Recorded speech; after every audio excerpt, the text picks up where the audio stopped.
ऐसा लग रहा है जैसे आपके मुकुट में से ये 3 निकल रहे हो इधर-इधर ट्रेड से। बिल्कुल वैसी-वैसी पर मैं फीलिंग आ रही देता है। हूँ अनिल जी, देखिए अब और बेहतर हो रहा है हाँ, सर। जो आपने सर की जो पोज़ीशन की ना, वाह!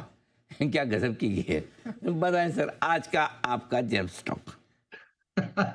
बिल्कुल ऐसा ही बेहतर स्टॉक लाया हूँ अनिल जी, जो कि वैल्यूएशन सेंसिटिव हो चुका market. Mid cap small caps are not doing well, और कुछ मैं भी आजकल वैल्यूएशंस को लेकर बहुत ज्यादा कॉन्शियस और कॉशियस हो चुका हूं, क्योंकि अब डर लगने लगा है कि बाजार में उस तरीके का माहौल नहीं है कि जहां पे आप कोई भी स्टॉक ले लें और वहां पे रिटर्न्स बनेंगे। अब आपको काफी कॉशियस होना चाहिए। हर बार मैं रोज यही बात स्टार्ट करता हूं जब भी जैन साहब के जेम्स देता हूं, और बोलता भी यही हूं। और आज जो स्टॉक लाया हुआ है Taj GBK hotels and resorts limited. In fact कल मैं कुणाल जी को भी सुन रहा था, वो लेमन ट्री की बात कर रहे थे, और आज मैं होटल्स का स्टॉक, क्योंकि वैसे भी मेरी हो थीम में in fact hotel stocks has always been my favourite. और जिस तरीके से सरकार ने इनफैक्ट टूरिज्म के ऊपर फोकस किया हुआ है, भले वो रिलीजियस टूरिज्म हो या ओवरऑल टूरिज्म हो, वेडिंग टूरिज्म हो, इन सब में इनफैक्ट हैदराबाद भी काफी अच्छा खासा एक वो सिटी है, और कमर्शियली भी जो ग्रो कर रहा है हैदराबाद, तो बिजनेस टूरिज्म भी वहां पे जबरदस्त है, जो कि one of the fastest growing.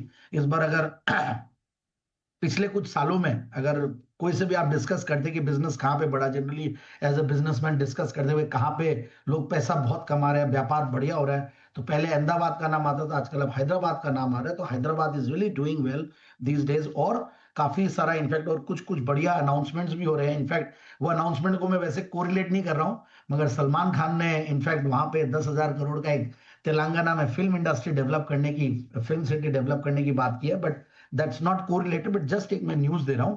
तो ओवरऑल वहां पे इन्वेस्टमेंट्स आएंगे, ऐसे और भी कई सारे इन्वेस्टमेंट्स आएंगे, इसका बहुत बड़ा इंपैक्ट होगा ऐसा मैं नहीं बोल रहा, बट फिर भी इस होटल के और इस ग्रुप के बहुत सारे मेरिट्स है। ताज ग्रुप आते ही वैसे ही कॉन्फिडेंस आ जाता है, और फिर जब वैल्यूएशन इतने सस्ते होते हैं, क्योंकि करेक्ट होके 540 से करेक्ट होके आज स्टॉक हमें 380-90 पे मिल रहा है, so that is again a very good opportunity. और 19 के पी मल्टीपल, 20 के पी मल्टीपल में, मतलब एक होटल स्टॉक जो कि इतने सस्ते वैल्यूएशन पे मिलता नहीं है, और सस्ते वैल्यूएशन के साथ साथ डेट भी बहुत कम, 0.12 का debt equity ratio, return on capital employed 21%, return on equity 17%, peg ratio यानी कि ग्रोथ बहुत ज्यादा और उसके सामने पी मल्टीपल सस्ता है तो 0.18, ईबीवाई इबिटा में भी 13-13.5% का टाइम्स का वो है। तो हर पैरामीटर से बहुत सस्ता, और 25-26% का पिछले 3 साल में ग्रोथ रही है, और ये तो पास्ट की ग्रोथ और आगे की ग्रोथ और ज्यादा अच्छी मुझे लग रही है। पिछले 3 साल में प्रॉफिट की कैगर भी 112%, तो इसको हम अगर और न्यूट्रलाइज्ड देखें तो पिछले अगर 7 साल में भी देखें तो 24-25% से कंपनी ग्रो कर रही है। क्वार्टरली रिजल्ट सितंबर के बहुत बढ़िया थे, 24-20 करोड़ के सामने 24 करोड़, जो कि बहुत एक्स्ट्राऑर्डिनरी क्वार्टर नहीं रहता। अब आने वाले जो क्वार्टर्स है वो बहुत बढ़िया रहने वाले हैं।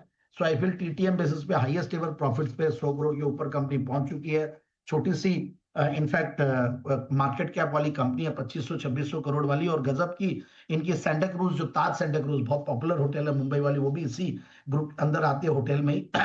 फिर ताज क्लब हाउस हैदराबाद वाली होटल सही है। तो ये सारी कंपनियों को देखकर और होटल्स को, प्रॉपर्टीज को देख के ऐसा लगता है कि आने वाले दिन और भी बढ़िया रह सकते हैं।